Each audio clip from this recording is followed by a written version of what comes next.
안녕하십니까? 오늘도 평신도 성경대학 5번째 강의에 함께 하신 여러분을 주님의 이름으로 환영합니다. 이 시간 제가 잠깐 기도하고 강의 시작하겠습니다.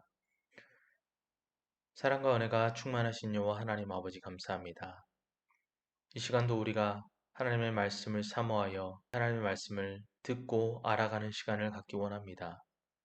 하나님 우리에게 은혜를 더하시고 우리가 하나님의 말씀의 그 본질을 더욱 깊이 깨달을 수 있도록 그 말씀 안에 녹아져 있는 하나님의 마음을 우리가 더 많이 알아갈 수 있는 시간 되어줄 수 있도록 하나님 은혜를 베풀어 주시옵소서. 예수님 이름으로 기도드립니다. 아멘. 오늘은 평신도 성경대학 5번째 강의로 제8과 신명기 만나학교 졸업설교에 대해서 함께 살펴보려고 합니다. 여러분 교재 85쪽에 통으로 외우세요라는 부분을 보시기 바랍니다. 1번 신명기에는 이스라엘 백성이 광야에서 보낸 40여 년의 지난 세월이 담겨 있습니다. 이 말은 즉슨 모세는 가나안 땅에 들어갈 이스라엘 백성들에게 하나님께서 기대하시는 바를 알려주기 위해 그동안의 역사적 전환점의 계기가 되었던 중요한 사건들을 이 신명기를 통해서 회고하고 있다는 것을 이야기하는 것입니다. 두 번째, 동그라미 2번을 보시면 신명기는 모세가 죽기 전에 모압 평지 아라바 광야에서 출애굽 세대의 자녀들인 만나 세대에게 남긴 설교입니다. 라고 이야기하고 있습니다.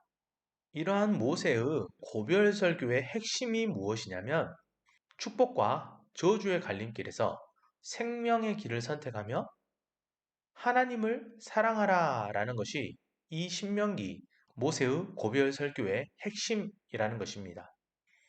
세 번째로 신명기를 전하는 모세의 마음을 품고 모세의 시편인 시편 90편을 함께 읽습니다 라고 되어 있습니다.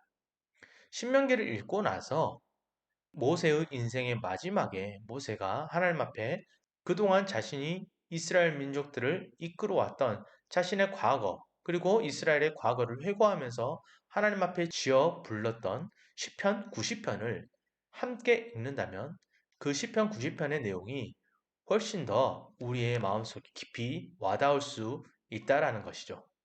그리고 그 밑에 통으로 읽는 센스가 있습니다.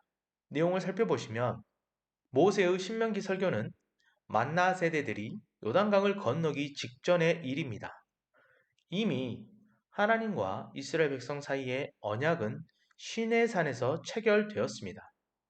하지만 모세는 그때 하나님과의 언약을 맺었던 현장에 있던 사람들이 모두 죽고 다시 말하면 출애굽 1세대들이 모두 광야에서 자연사했다는 것을 이야기합니다.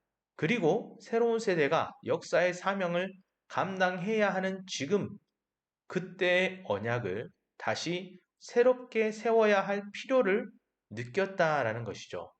그래서 모세는 만나 세대들에게 다시금 십계명을 비롯한 언약의 조항들을 설명하고 만나 세대들 스스로 하나님과의 언약을 체결하게 했다라는 것이죠. 모세는 지난 40년간 광야에서 하나님께서 이스라엘 백성을 어떻게 돌보며 어떻게 사랑하셨는지를 그 모든 내용을 다시 이스라엘 백성들에게 말해주고 있다라는 것이죠. 이게 신명기의 내용입니다. 그 밑에 통포인트를 보십시오. 만나 학교 졸업 설교라고 되어 있습니다. 신명기는 만나 세대들이 가나안 정복을 위해 요단강을 건너기 직전 그들이 머물고 있는 요단강 근처 모압 평지 아라바 광야에서 2달간 총 4번에 걸쳐 전해진 모세의 만나 학교 졸업 설교입니다. 이 졸업 메시지의 핵심은 무엇이냐면 제사장 나라의 놀라운 길을 그들의 자녀에게 가르치라는 것이었습니다. 굉장히 중요합니다. 신명기의 핵심은 바로 제사장 나라, 이스라엘 백성들을 향한 하나님의 비전, 이 제사장 나라의 놀라운 길을 그들의 자녀 세대들에게도 가르쳐서 그 자녀 세대로 하여금 이 하나님의 비전이 계속 이어지기를 바라는 것이 모세가 신명기를 기록한 핵심이라는 것입니다. 우리가 이것을 잘 기억해야 할 필요성이 있습니다. 자, 이제 여러분의 교재 한 장을 넘겨서 1번 역사 특강 서론이라고 해서 신명기 1장에서 4장까지의 내용을 먼저 살펴보겠습니다. 신명기 1장에서 4장까지의 내용에서는 광야 여정에 대한 회고와 반성의 내용이 나옵니다. 출애굽 이후 광야 40년의 생활 동안 불평과 불만이 많았던 이스라엘 백성들을 이끌어 온 모세는 그동안에 하나님의 은혜와 백성들의 불순종을 회고하면서 또한 말씀으로 훈련되어 변화된 백성들을 기대하면서 마지막 말씀을 전하고 있는 내용입니다. 이러한 모세의 마지막 고별 설교, 이 설교에서 이야기하는 핵심적인 내용들 몇 가지가 있는데 그 중에 하나가 무엇이냐? 그들이 가나안에 들어갈 수 있는 이유는 바로 하나님께서는 아브라함과의 약속을 기억하셨기 때문에 그의 후손들인 이스라엘 민족들에게 가나안을 허락하셨다라는 것입니다. 두 번째로 만나 세대의 출발점인 가데스 바네아 사건, 이 사건을 다시 기록함으로 인해서 이스라엘 민족들로 하여금 그 마음을 굳게 잡고 흔들리지 말 것을 부탁을 하고 있습니다. 그리고 세 번째로는 가장 중요한 것, 어떠한 상황과 환경 가운데서도 이스라엘 민족들에게 오직 하나님만 섬기라고 강조하고 있다는 것이죠. 이게 신명기 1장에서 4장을 통해 모세가 광야 여정에 대한 회고와 반성을 통해 이스라엘 민족들에게 전하고자 하는 핵심적인 내용이라는 것입니다. 여러분 교재 86쪽 1번 역사특강 서론을 보시겠습니다. 모세는 지난 40년 동안 만나 세대에게 매일 해왔던 하나님의 말씀 교육을 마지막으로 2달 동안 유언과도 같은 역사 특강으로 합니다. 하나님께서 이스라엘 백성을 애굽에서 구하셔서 가나안으로 들어가게 해 주시는 것은 단지 그들의 조상이 과거에 그곳에서 살았기 때문이 아니라고 강조합니다. 그들이 하나님 앞에서 의롭기 때문도 아닙니다. 그들이 가나안에 들어갈 수 있는 이유는 오직 하나님께서 아브라함과의 약속을 기억하시고 그 땅을 그들에게 주셨기 때문입니다. 모세는 만나 세대의 출발점인 가데스 바네아 사건을 다시 말하면서 마음을 굳게 잡고 흔들리지 말 것을 부탁을 합니다. 그리고 만나 세대에게 우상을 섬기지 말고 지금까지 그들을 인도해 오신 하나님만을 섬기라 라고 강조를 합니다. 이어서 여러분의 교재에 우측을 보시면 작은 글씨로 교육하라 라는 내용이 있습니다. 한 사람이 공동체 안에서 적합하게 살아가기 위해서는 교육이 꼭 필요합니다. 모세가 지금 신명기의 말씀을 전하는 것도 역시 바로 교육의 일환이라는 것이죠. 그 내용은 그들이 가나안 땅에서 정착해서 살 때 출애굽 경험과 광야 생활의 경험을 잊지 말고 하나님의 율법을 삶의 바탕으로 삼으라는 것입니다.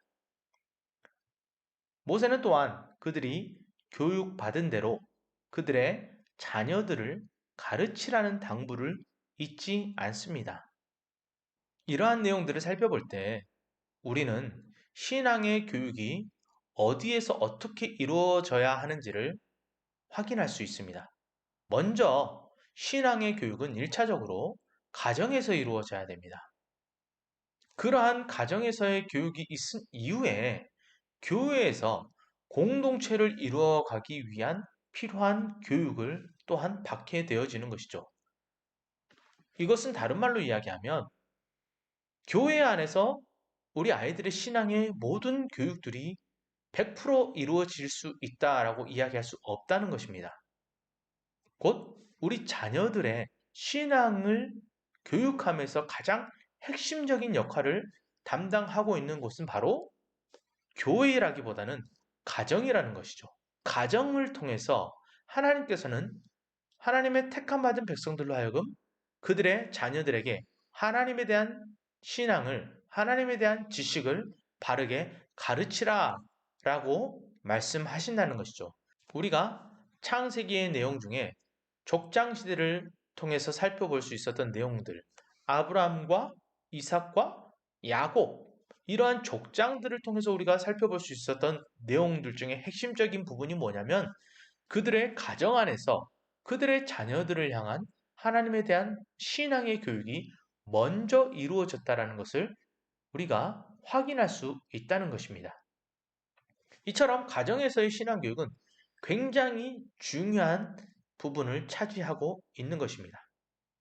이어서 신명기 5장에서 11장의 내용을 보면 우리가 많이 들었던 말, 들으라 이스라엘, 쉔마 이스라엘이라는 모세의 메시지가 나옵니다. 신명기 5장에서 11장까지의 내용을 통해 모세가 당부하고 있는 내용은 바로 시내산에서 주신 계명들을 다시 강조하면서 이스라엘 민족들로 하여금 제사장 나라의 꿈을 꾸게 하고 있다는 것입니다. 즉 10계명, 하나님이 주신 10계명을 이스라엘 민족들로 하여금 계속해서 기억하고 상기시키므로 그들이 이 10계명의 내용, 제사장의 나라의 이 꿈을 하나님과 공유하고 이러한 하나님의 꿈을 그들의 삶 속에서 실현하는 삶을 살아가기를 모세가 강조하고 있다는 것입니다. 그리고 두 번째로 계속해서 모세가 이스라엘 민족들에게 당부하고 있는 내용은 바로 하나님을 사랑하라 라고 이야기한다는 것입니다. 여러분 교재 86쪽 제일 밑에 쪽을 보시면 모세는 40여 년 전 하나님께서 친히 돌판에 새겨주셨던 하나님 사랑과 이웃 사랑의 10가지 계명을 담은 제사장 나라의 꿈을 만나 세대들에게 정성을 다해 가르쳐 줍니다. 그리고 그의 삶 전체를 통해 하나님을 깊이 사랑했던 모세가 전하는 말씀의 핵심은 바로 하나님 사랑이었다라는 것이죠. 또한 하나님께 복받는 길은 좌로나 우로나 치우치지 않는 것임을 모세는 이스라엘 민족들에게 이야기하고 있다는 것입니다. 그리고 계속해서 신명기 7장에서 9장을 통해 모세는 명령과 순종에 대해서 이야기를 합니다. 먼저는 그 땅에 들어가 거룩한 문화를 세우라라는 것입니다. 거룩한 문화란 어떠한 문화를 이야기하는 것입니까? 바로 제사장 나라 문화죠. 이 제사장 나라 문화를 세우라라는 것입니다. 그러면 그 땅이란 무엇을 이야기할까요? 바로 하나님께서 약속하신 약속의 땅 가나안을 이야기하는 것이죠. 가나안 땅에 들어가게 되면 그곳에 뿌리를 내리고 있는 우상숭배의 문화를 제거해 버리고 그리고 그 우상숭배의 문화 대신 제사장 나라의 문화를 세우라. 이것이 하나님께서 이스라엘 민족들에게 명령하시고 그것을 모세는 이스라엘 민족들로 하여금 순종하도록 강조하고 있다라는 것이죠. 계속해서 신명기 10장에서 11장의 내용을 보면 하나님의 요구사항이 나오는데 그것은 첫 번째로 은혜를 기억하라 라는 것입니다. 이 은혜란 무엇을 이야기합니까? 바로 이스라엘 민족들의 광야 40년의 생활 속에서 하나님께서 그들에게 부어주셨던 수많은 은혜들, 더 나아가서 이스라엘 민족들이 출애굽 당시 하나님께서 이스라엘 민족들에게 주셨던 그 은혜들, 이스라엘의 삶 속에 지금까지 하나님께서 부어주셨던 은혜들을 어떻게 하라는 것입니까? 기억하라 라는 것이죠. 우리가 하나님께서 우리의 삶 속에 부어주셨던 은혜들을 기억할 때 우리는 비로소 하나님 앞에 바른 신앙을 가지고 나아갈 수 있는 것입니다. 두 번째로는 하나님께서 이스라엘 민족들에게 율법을 지키고 순종하라라고 요구하고 계신다는 겁니다. 율법이란 건 곧 무엇입니까? 하나님의 말씀이죠. 하나님의 말씀, 곧 이것은 하나님의 뜻. 누구를 향한 하나님의 뜻입니까? 이스라엘. 이것을 오늘날로 하나님의 택함받은 백성. 곧 뭡니까? 성도죠. 하나님께서는 하나님의 백성들에게, 하나님의 성도들에게 무엇을 요구하십니까? 율법, 하나님의 말씀을 지키고 순종할 것을 요구하고 계신다라는 겁니다. 그러한 삶 속에 우리가 기억해야 할 것은 무엇입니까? 하나님은 우리의 삶 속에서 부어주신 그 은혜들을 기억할 수 있어야 된다는 것입니다. 그 은혜들을 기억할 때 우리는 비로소 하나님의 그 말씀에 온전한 순종의 삶을 살아가고 하나님 앞에 헌신하는, 하나님 앞에 믿음으로 나아가는 삶을 살아갈 수 있게 되어진다라는 것입니다. 그래서 파란 글씨를 보면 지난 세월 동안 하나님을 사랑해온 모세가 만나 세대들에게 하나님 사랑하기를 다시 간절히 당부합니다.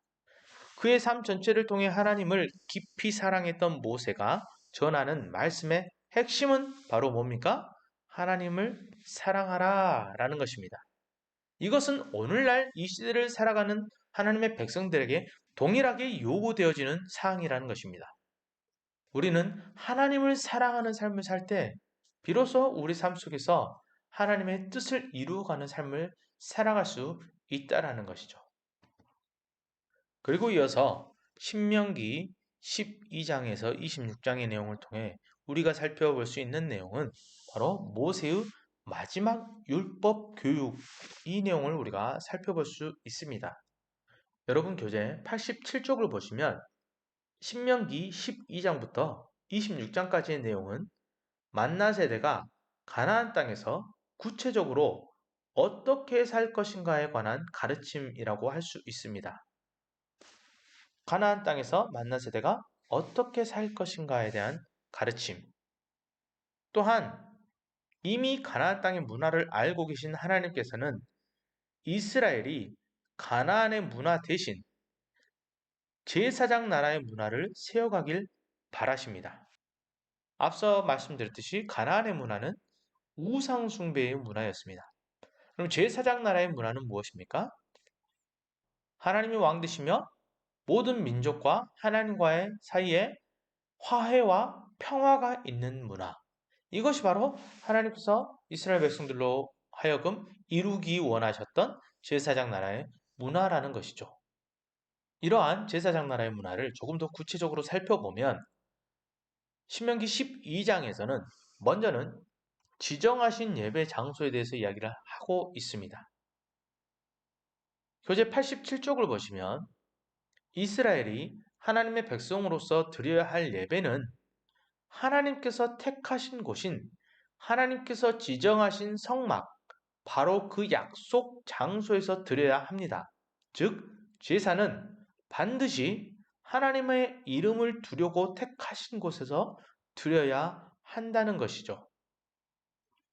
그러면서 신명기 13장에서는 계속해서 우상을 섬기도록 하는 자는 반드시 죽이라 라고 명령을 하고 있습니다. 이것이 바로 또 한 가지의 제사장 나라의 문화입니다. 다시 말하면 하나님의 백성들에게 있어서 우상은 절대 허용되어질 수 없는 부분이라는 것이죠.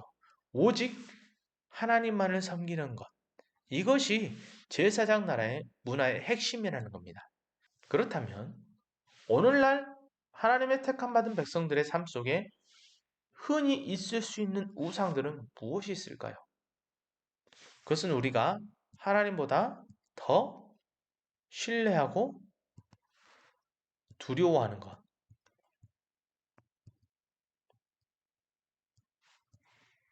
우리가 하나님보다 더 믿고, 더 따르고, 더 의지하고 하나님을 두려워하기보다 더 두려워하는 것이 있다면 그것이 바로 하나님 앞에서 우상이 되어질 수 있다라는 것이죠. 세 번째로 제사장 나라의 구체적인 내용 중에 하나는 바로 이스라엘의 거룩에 관한 것입니다. 14장에 보면 정한 음식과 부정한 음식이 나옵니다. 정한 음식과 부정한 음식에 대해서 이야기를 하는데 정한 음식과 부정한 음식을 통해서 이스라엘 백성들이 자신들의 거룩을 지켜가는 것을 이야기합니다. 그런데 단순히 먹는 음식을 통해서 이스라엘 백성들이 정하냐 부정하게 되어지냐라는 것을 이야기한다기보다는 이것은 곧 하나님의 말씀에 대한 순종과 불순종, 하나님의 말씀에 대한 순종과 불순종의 내용을 담고 있다라고 우리가 기억해야 될 필요성이 있다라는 것입니다. 음식 자체가 정함과 부정함을 결정짓는 기준이 되어진다면 구약 시대에 하나님께서 분명히 부정하니 먹지 말라라고 했던 그 음식을 신약 시대에 가서 베드로에게 환상 중에 이 음식을 먹으라 라고 말씀하셨다는 것에 모순이 생길 수밖에 없다라는 것입니다. 다시 말하면 음식 자체가 부정하냐 정하냐를 가릴 수 있는 것이 아니고 하나님이 이렇게 명령하신 것을 그들이 믿고 순종하며 따르느냐 그렇지 않느냐가 그 사람의 정함과 부정함을 결정짓는 결정적 요소가 될 수 있다라는 것이죠. 그리고 계속해서 15장에서는 면제년에 대해서 이야기를 하고 있습니다. 여러분 교재 87쪽 제일 밑에 줄에 이스라엘을 종되었던 곳에서 구해내신 하나님께서는 면제년을 명하십니다. 해방의 기쁨이 무엇인지 경험한 이스라엘 백성에게 아직 종으로 남아있는 이들에게 자유를 주라고 말씀하시는 것입니다. 다시 말하면 이 면제년이 보여주는 궁극적인 의미는 애굽에서 종되었던 너희가 하나님의 은혜로 그곳에서 종의 살이를 벗어나서 자유의 몸으로 해방이 되어진 것처럼 더 깊이 들어가 하나님의 택함 받은 백성으로서 죄의 종의 신분에서 벗어나 영원한 구원의 자유를 누리게 되어진 것처럼 너희가 누리는 그 자유를 아직 느끼지 못하고 누리지 못하는 저 이방 민족들, 여전히 죄의 종노릇하고 있는 저 불쌍한 영혼들에게 그 자유를 증거하라 라는 의미를 가지고 있다는 것이죠. 그리고 그 자유는 궁극적으로 누구를 통해서 주어진 자유입니까? 바로 예수 그리스도를 통해 예수 그리스도의 십자가를 통해서 주어진 자유라는 것입니다. 계속해서 16장에 가서 보면 절기를 통한 부의 분배를 이야기하고 있습니다. 즉 하나님의 백성들은 하나님이 주신 부를 자기들의 배를 불리기 위한 목적으로만 사용하는 것이 아니고 하나님이 누리게 하신 그 부를 함께 나누라는 것입니다. 하나님께서 여러분에게 물질의 부를 주셨다라면 그 물질의 부를 자기 자신과 자기 가족들만을 위해 사용하는 것이 아니고 내가 속한 하나님의 믿음의 공동체를 위해서 그 부를 나눌 수 있어야 된다는 것입니다. 이게 하나님의 택함받은 백성들을 향한 하나님께서 요구하시는 하나님의 제사장 나라의 문화라는 것이죠. 또한 17장에서는 왕이 지켜야 할 규례들에 대해서 이야기를 합니다. 계속해서 18장에서 21장까지에서는 약속의 땅을 위한 규례들을 이야기하고요. 그 대표적인 게 바로 19장에서 이야기하는 도피성이라는 것이죠.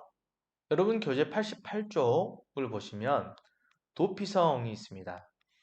자신이 의도하지 않았는데 부지 중에 사람을 죽였을 때 몸을 피하여 생명을 건지는 곳이 바로 도피성입니다. 도피성은 요단 동편의 세 곳, 요단 서편의 세 곳을 정하여 억울한 사람이 없도록 배려한 제사장 나라 법이라는 것이죠. 그리고 계속해서 22장에서 26장까지는 거룩한 백성을 위한 법으로 토지 소상과 11조의 올바른 사용에 대해서 이야기를 합니다. 하나님께서는 가나안 땅에 살게 되었을 때 농사를 지어 추수한 것의 11조를 하나님 앞으로 가져오라고 명령하십니다. 그 11조는 고아, 과부, 객, 레위인들 이들과 함께 나누어 그들을 배부르게 하는데 사용이 되었습니다. 11조는 하나님의 백성들이 범사에, 즉 모든 일에 복을 받는 길임을 성경에서는 이야기를 하고 있습니다. 그리고 계속해서 신명기 27장으로 30장까지 내용을 보면 이어져야 할 언약에 대해서 이야기를 하는데요. 여러분 교재 88쪽을 보시면 모세는 만나 세대가 가나안 땅에 들어가서 가장 먼저 해야 할 일을 이야기합니다. 그것은 큰 돌들을 세워 거기에 율법을 기록하고 그리고 단을 쌓아 하나님께 번제와 화목제를 드리는 일이었습니다. 만나 세대가 가나안 땅, 약속의 땅에 들어가서 가장 먼저 해야 할 일은 큰 돌을 세워서 율법을 기록할 것. 다시 말하면 하나님의 말씀을 기록하라는 것이죠. 하나님의 말씀을 기록한다는 것은 즉 그들의 삶 속에 하나님의 말씀을 늘 간직하라는 것을 이야기합니다. 그리고 단을 쌓아서 하나님께 번제와 화목제를 드리는 일. 이것은 곧 하나님 앞에 제사죠. 제사는 예배입니다. 예배는 곧 하나님과 하나님의 백성들 사이의 관계, 회복을 이야기하고 있다라는 것이죠. 다시 말하면 이스라엘에게 가장 중요한 것은 하나님과의 관계라는 것입니다. 그 관계를 회복하기 위한 일들을 가장 우선시해야 된다라는 것이죠. 오늘날 하나님의 택함을 받은 하나님의 백성들에게 있어서도 가장 중요한 것 역시 하나님과의 관계를 회복하는 일입니다. 하나님과의 관계가 먼저 회복이 되어져야 그러한 저와 여러분의 삶 속에 하나님의 은혜가 경험되어질 수 있다라는 것이죠.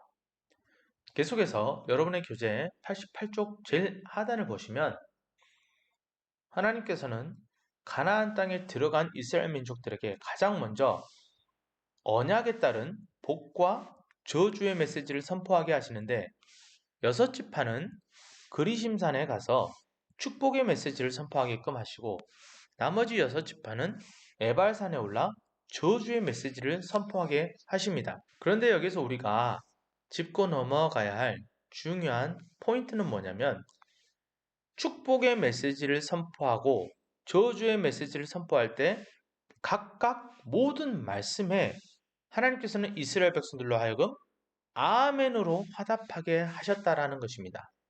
축복의 메시지만 아멘으로 화답하는 것이 아니고 저주의 메시지가 선포되어질 때 역시 아멘으로 화답하라 라고 말씀하고 있다라는 것이죠. 우리는 하나님의 축복의 메시지가 선포되어질 때는 아멘으로 화답한다는 것에 대한 부담감을 별로 가지고 있지 않습니다. 그런데 하나님의 저주의 메시지가 선포되었을 때 다시 말하면 하나님의 말씀에 불순종함으로 인해 하나님의 심판의 메시지가 선포되어질 때 그 메시지에 아멘으로 화답한다는 것은 쉽지 않습니다. 왜냐하면 사람은 누구나 복 받으세요 말은 좋아하지만 당신 그렇게 살면 벌받아 이런 말은 들어서 기분 좋을 사람이 없다라는 것이죠. 그런데 하나님께서는 축복의 메시지가 그런데 하나님께서는 축복의 메시지가 선포되어질 때만 아멘으로 화답하는 것이 아니고 저주의 메시지, 하나님의 말씀에 불순종함으로 하나님의 심판이 있을 것이다라는 그 메시지도 아멘으로 화답하라 라고 말씀한다는 것이죠. 이것은 곧 성숙한 신앙인의 모습을 이야기하고 있다는 것입니다. 모세는 이것을 통해 복과 저주의 갈림길에는 언제나 하나님의 말씀이라는 명확한 기준이 있다는 것을 이야기하고 있는 것입니다. 우리의 인생 역시 마찬가지로 우리는 하나님의 말씀이라는 정확한 기준 안에서 우리가 하나님의 복을 받는 삶을 사느냐, 아니면 하나님으로부터 저주를 받는 삶을 사느냐, 즉 징계를 받는 삶을 사느냐, 우리는 그 갈림길에 언제나 서 있고, 그러한 갈림길에서 우리가 마땅히 선택해야 할 것은 하나님으로부터 복을 받는 삶. 다시 말하면 하나님의 말씀에 순종하는 삶을 사는 것이 우리를 향한 하나님의 뜻이라는 것입니다. 그리고 비록 우리가 하나님 말씀에 온전히 순종하지 못하여 하나님으로부터 징계를 받는다 할지라도 그것 역시 하나님의 은혜임을 우리가 기억하고 그 하나님의 은혜 안에서 우리를 돌이킬 수 있는 그러한 믿음의 삶을 살아가는 것이 중요하다는 것을 모세는 그리심산과 에발산에서 각각 선포되어지는 축복의 메시지와 저주의 메시지에 아멘으로 화답하라 라는 이 말씀을 통해 우리에게 그 메시지를 전달하고 있다는 것이죠. 그리고 이어서 이제 신명기 31장에서 34장 그리고 시편 90편의 내용을 보면 모세의 노래 이야기가 나옵니다. 여러분의 교재 89쪽 중간에 통포인트를 보시면 신명기 31장에서 34장에서는 모세의 마지막 당부와 노래 그리고 축복이 기록되어 있고 또한 모세의 죽음으로써 신명기가 끝이 납니다. 모세가 사역을 마감하며 행한 일은 두 가지입니다. 첫째는 자신의 후계자 여호수아의 리더십을 세우는 것이었고 둘째는 이스라엘 백성이 가나안에 들어갔을 때 지켜 행해야 할 일을 알려주는 것입니다. 이 내용을 잘 살피고 모세가 지난 역사를 담아 부르는 노래 시편 90편을 함께 읽습니다. 라고 되어 있습니다. 그 밑에 5번 모세의 노래를 보시면 지난 40년간 하나님과 이스라엘 백성 사이를 오가며 하나님의 종으로 이스라엘 백성을 위한 지도자로 살아온 모세는 그의 사역을 정리하는 시점에서 이제 자신의 후계자로 정해진 여호수아를 격려해주고 이스라엘이 행할 율법을 다시금 강조합니다. 신명기 31장 9절에서 13절의 내용을 보면 모세의 당부의 내용이 나오는데요. 모세의 당부의 핵심은 무엇이냐? 하나님의 언약에 성실하게 참여하여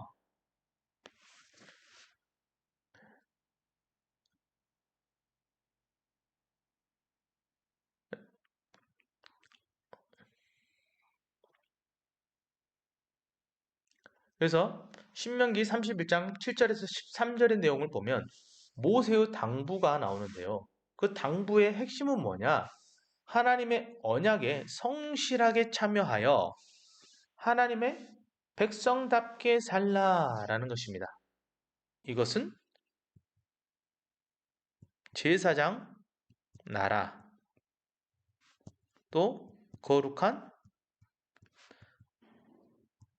백성으로서의 삶을 살아가라. 이게 곧 하나님의 백성답게 살라라는 말이 의미하는 바이죠. 또한 32장에서는 이스라엘의 역사를 요약해서 이야기를 하고 있습니다. 이어지는 모세의 노래 신명기 32장은 지금까지의 이스라엘 역사를 요약한 것입니다. 라고 이야기를 합니다. 모세가 그의 설교의 마지막 부분에 이스라엘의 역사를 다시 한번 요약해서 이야기하고 있는 이유는 그들의 역사 안에 녹아져 있는 하나님의 은혜와 또한 그러한 은혜를 누리면서도 동시에 계속해서 하나님 앞에 범죄해왔던 이스라엘의 삶의 모습들을 통해서 앞으로 그들이 나아가야 할 방향성을 제시해 주고 있다는 것이죠. 지난 과거의 역사를 통해서 우리가 보고 배워야 할 점은 그대로 실천해서 따르고 우리가 반성해야 될 부분은 돌이켜서 다시는 그러한 일들이 반복되어지지 않도록 하는 삶을 사는 것. 이게 참된 지혜 있는 사람의 모습이고 또한 하나님께서는 모세를 통해 이스라엘 민족들이 하나님의 택함 받은 백성들이 그러한 지혜로운 삶을 살기를 원하셨다라는 것을 우리가 모세의 설교의 마지막 역사를 요약해 놓은 내용을 통해서 다시 한번 확인할 수 있다라는 것이죠. 그리고 33장에서 34장의 내용을 통해서는 모세의 축복과 죽음의 내용이 나오게 됩니다.